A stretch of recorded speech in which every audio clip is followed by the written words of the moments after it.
예수 믿는 우리 모두는 예수님의 부르심을 경험한 자들이다 말할 수가 있습니다. 그래서 예수 믿는 가정 속에 나의 결단, 나의 선택의 과정을 거치게 되는 것입니다. 그런데 나의 결정보다 더 결정적인 결정이 있었습니다. 그것은 바로 예수님의 결정입니다. 나보다 먼저 예수님이 나를 선택해 주셨다는 것입니다. 내가 예수님을 알지 못했을 때 예수님이 나에게 먼저 찾아오시고, 예수님이 육신의 몸을 입고 먼저 우리 가운데 찾아오시고, 그래서 기독교는 예수님의 선택, 예수님의 결정이 선행되어 있는 것이고, 예수님이 나를 선택해 주셨고 나는 그 예수님의 선택에 반응했을 뿐이라는 것입니다. 이렇게 세상 속에 살아가던 나를 우리 주님이 찾아오셔서 예수님 품으로 우리를 이끌어내 주시고 선택해 주셨고, 이런 예수님의 선택이 우리의 믿음 가운데 보다 더 결정적인 요소가 되는 것입니다. 오늘도 예수님은 사람을 부르시는 장면이 나옵니다. 바로 세리 마태를 주님은 부르셔서 그의 제자로 삼아 주십니다. 오늘 예수님은 레이라 하는 세리가 간원에 앉아 있는 것을 보셨습니다. 여기서 보셨다는 것은 그냥 단순히 지켜보다라는 뜻이라기보다는 집중해서 관심 있게 오랫동안 관찰하며 지켜보았다는 것이에요. 그리고 이 레이라는 사람이 세간에 앉아 있는 것을 예수님은 계속해서 지켜보았다는 것입니다. 이 사람의 이름은 마태라고 합니다. 마태는 하나님의 선물이라는 뜻을 가지고 있습니다. 마태는 세간에 앉아 나름대로 자신의 일을 열심히 하고 있었습니다. 예수님께서 그에게 가까이 다가가셔서 마태야, 나를 따라오더라. 마태를 예수님이 부르셨다는 것입니다. 베드로와 안드레를 부르신 예수님, 오늘은 세리 마태를 부르셨어요. 예수님의 부르심은 전격적인 부르심이었어요. 이 예수님의 부르심을 받으면 어떻게 해야 합니까? 갑작스러운 예수님의 부르심에 순종하는 것 쉬운 일이 아니었습니다. 그런데 세리 마태는 예수님의 부르심을 받자 모든 것을 버리고 일어나 따르니라, 이렇게 예수님을 따르는 결단을 하게 됩니다. 세리는 직장도 버리고 그동안 쌓아왔던 세상의 모든 부도 버리고 모든 것을 다 내려놓고 일어나 예수님을 따르니라. 예수님은 우리를 부르시는 분이시고 우리는 그 부르심에 결단해야 하는 것입니다. 신앙은 결단인 것이에요. 결단이 없이는 신앙의 길을 들어갈 수가 없는 것이에요. 세상의 것에 미련을 두어서는 주님의 뒤를 따라갈 수가 없는 것이에요. 세상의 것과 주님의 부르심을 비교해서도 안 되는 것이에요. 누가복음에 보면 어떤 사람을 예수님이 나를 따르라 부르시자 나는 먼저 내 아버지를 장사하게 하소서, 또는 내가 먼저 가서 내 가족과 작별하게 허락해 주소서, 먼저 다른 것을 생각해서는 안 되는 것입니다. 예수님의 부르심이 그 어떤 것보다도 먼저 선행되어야 할 일이고 먼저 순종해야 될 일이라는 거예요. 그래서 마태는 예수님이 나를 따르라 하자 먼저 모든 것을 버려두고 일어나 예수님의 부름에 결단해서 제자가 되는 은혜를 누리게 됩니다. 그런데 여기에서 문제가 생기기 시작합니다. 그것은 마태의 직업이 바로 세리였기 때문이었어요. 세리라는 직업은 모든 사람의 미움의 대상이에요. 오늘날에는 세무서에서 근무한다라고 하면 이유 없이 미워할 이유가 없는 거예요. 좋은 직장 다니시는군요. 그러면서 도리어 세무서에 다니신다라고 하면 사람들이 안정적이고 좋은 직장이구나, 이렇게 인정하게 될 거예요. 그러나 예수님 당시에는 달랐다는 것입니다. 왜냐하면 그 당시 유대 나라는 로마의 식민지였어요. 세리가 되려면 로마의 식민 정책에 편승해야 되는 거예요. 로마가 식민지에서 여러 가지 물자를 착취해 갔을 거예요. 그래서 거기에서 세리가 되려면 나름대로 로마의 정책에 협력하는, 오늘 우리에게 적용하면 친일파가 되어야 하는 거예요. 그러다 보니 세리들은 민족의 배신자, 로마의 하수인, 그리고 물질의 영혼을 판 사람, 이렇게 죄인의 취급을 받았던 자들이 바로 세리였어요. 그뿐이 아니었어요.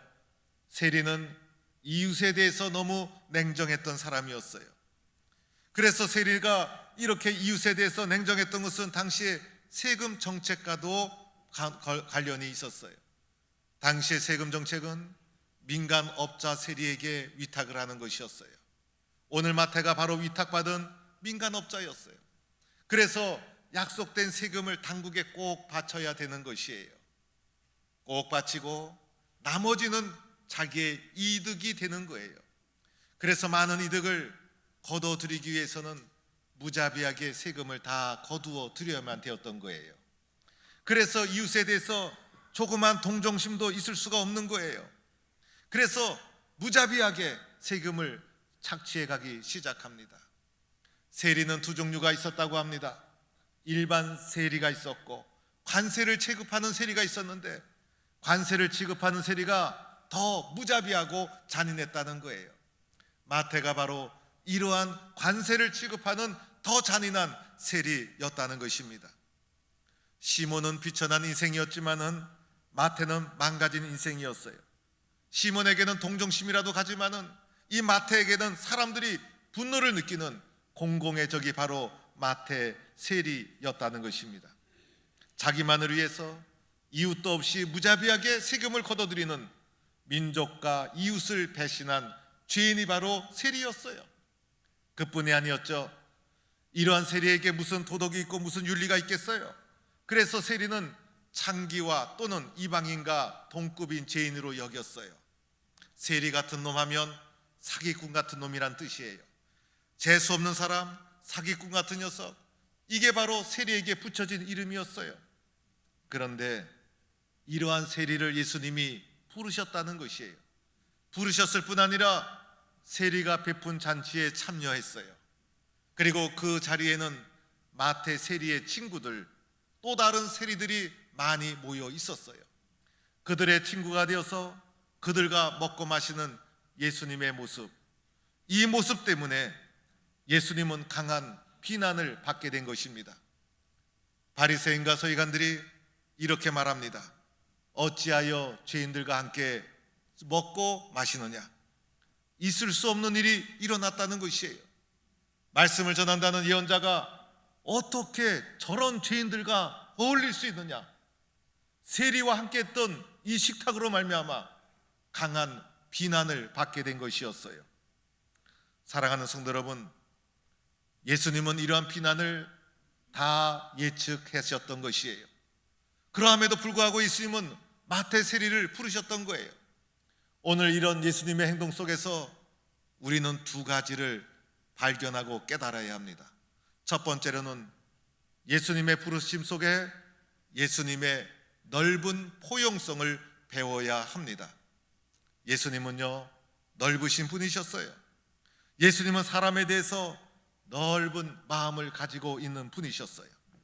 그 사람의 직장, 그 사람의 생각, 그 사람의 과거의 삶을 가지고 그 사람을 정죄하거나 판단하기 전에 먼저 그 사람을 넓은 마음으로 품으시는 것이 예수님의 마음이셨던 것이에요. 넓은 포용력의 사랑을 가지신 분, 그분이 바로 예수님이십니다. 사람의 사랑이 좁아지면 그 사랑은 사랑이라 할지라도 배타성을 가진 사랑이 아닌 게 될 수가 있는 거예요. 사랑은 포용성이죠. 넓어지는 것이 바로 사랑이에요. 그래서 포용성이 뒷받침될 때 사랑은 빛이 나는 것이고, 사랑의 폭이 좁아지면 그 사랑은 배타적인 성격을 띠게 되는 것이에요. 예수님 말씀하셨죠. 너희가 만일 너희를 사랑하는 자만을 사랑하면 칭찬받을 것이 무엇이냐? 죄인들도 사랑하는 자를 사랑하느니라. 죄인들도, 그리고 못된 사람도, 예수 믿지 않는 사람도 자기를 사랑하는 사람 사랑할 줄 아는 거예요. 바리새인들의 문제가 무엇이었습니까? 자기들만 인정하고 자기들만 사랑했던 거예요. 그래서 사랑의 경계선을 넘지 못했던 거예요. 그러나 예수님은 세상의 편견을 다 무너뜨립니다. 세상이 만들어 놓은 경계를 넘어선 분이셨어요. 다양한 사람들을 그리스도의 사랑으로 다 품어주셨어요. 예수님의 포용력 아래 모든 사람이 하나가 되었어요. 예수님의 사랑은 넓은 포용성이었어요.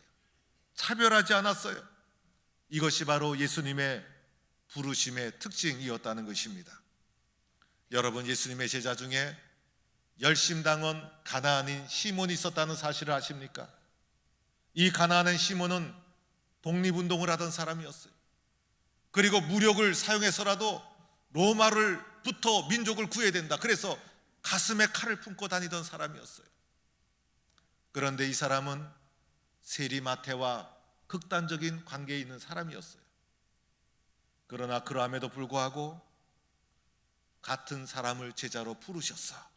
같은 식탁을 나누게 하시고, 같은 말씀을 듣게 하시고, 같은 일을 하게 하시고, 예수님은 열심당한 시몬도, 세리 마태도 주님은 주님의 제자로 불러주신 예수님의 사랑의 포용성의 크기를 우리는 발견하게 됩니다. 예수님 안에 들어가면 세상의 모든 편견과 그리고 모든 것이 다 용광로처럼 녹아져서 그리스도 안에서 하나가 되는 놀라운 사랑의 능력을 보여주신 분이 바로 우리가 믿는 예수님이신 것입니다. 오늘 우리의 가장 큰 문제가 무엇입니까? 나의 주장만이 옳다고 생각하는 극단적인 사고와 주장으로 나라가 찢어지고 있는 것을 보게 됩니다.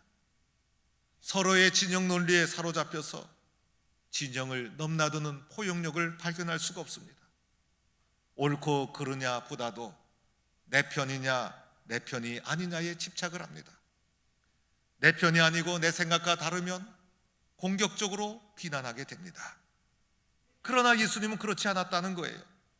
세상의 이념과 철학과 정치에 갇히지 아니하시고 그 모든 것을 넘나들면서 생명의 본질인 사람을 살리신 분이 우리가 믿는 예수님, 생명의 본질을 소중하게 여기셨던 분이 예수님, 그 모든 것도 포용하고 화해하고 소통하고 공감하셔서 그리스도의 사랑 안에서 하나로 만들어 가셨던 분이 바로 예수님.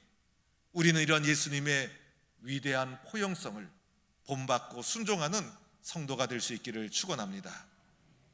두 번째는 예수님은 죄인을 부르러 오셨다는 것입니다.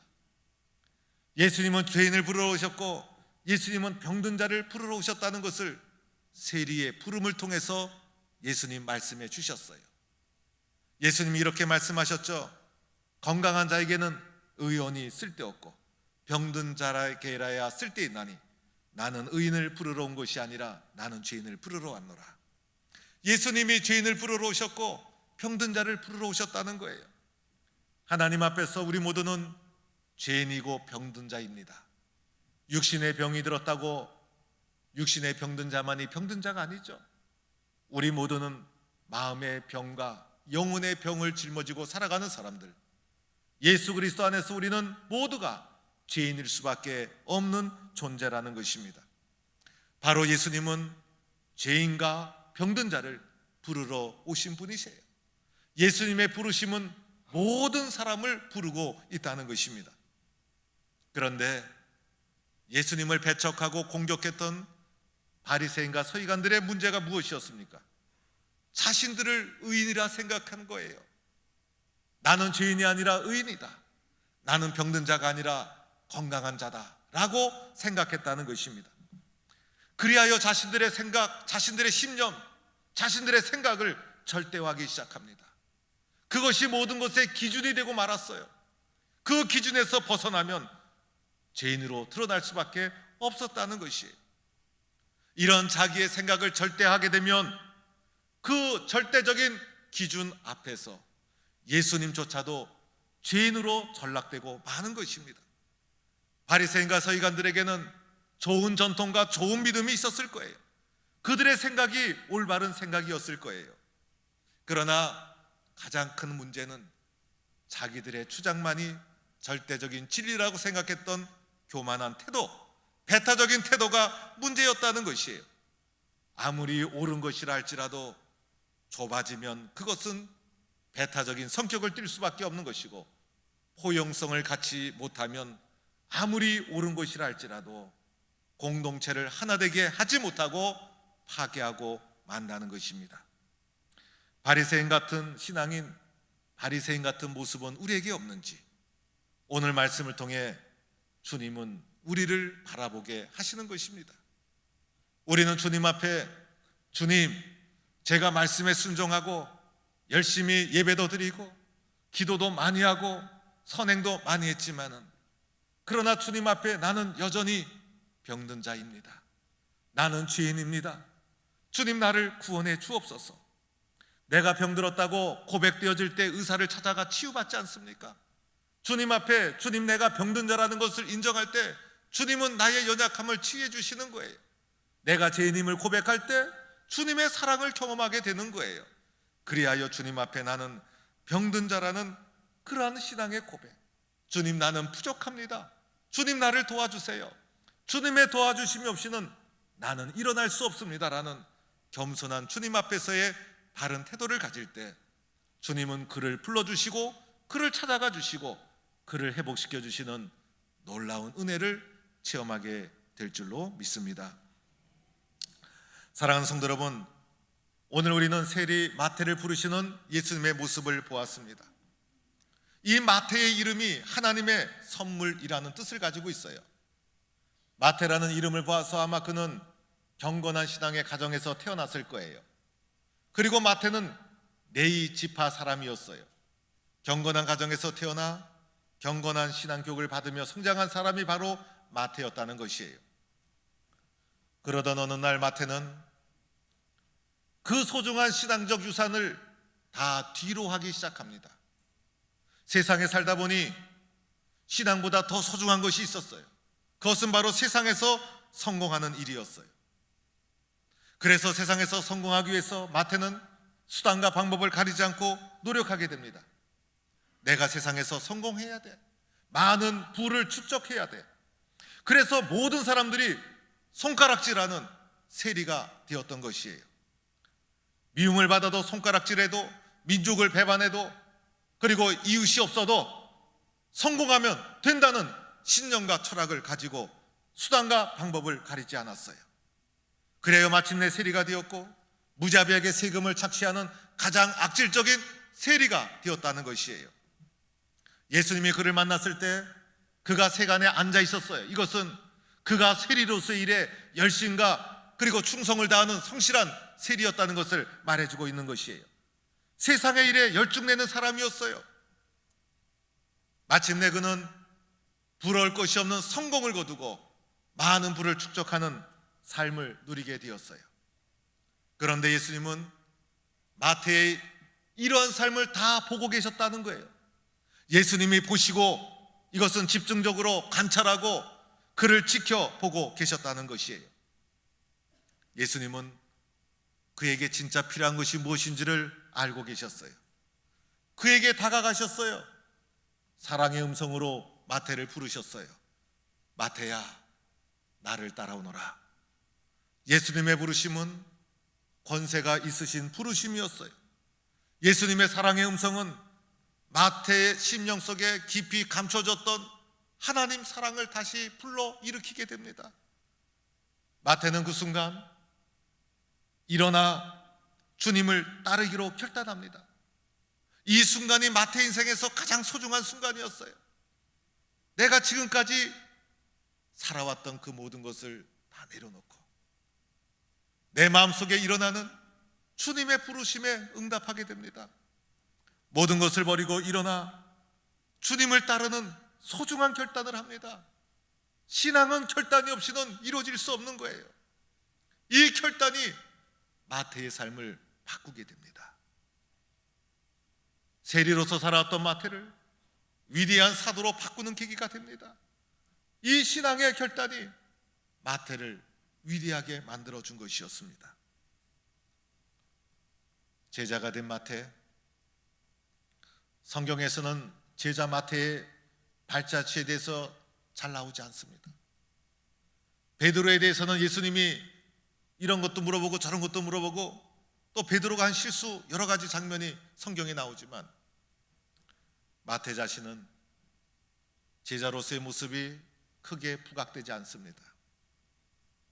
그러나 12제자의 일원으로서 묵묵하게 성실하게 끊임없이 예수님을 따라간 자가 바로 마태였어요. 그런데 놀라운 것이 있습니다. 바로 이 마태가 신약 성경의 첫 번째 책 마태복음을 기록했다는 거예요. 신약 성서의 첫 번째 책이 바로 마태복음이에요. 제일 먼저 쓰여진 복음서는 마가복음이었어요.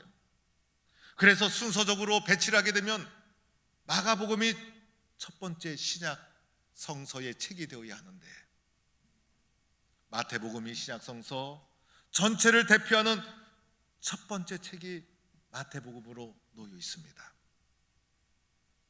그것은 마태가 증거하고 있는 예수에 대한 고백이 너무나 소중했기 때문이었어요. 마태는 레위지파여 유대인의 가문에서 태어나 율법을 교육받으며 성장한 사람이었어요.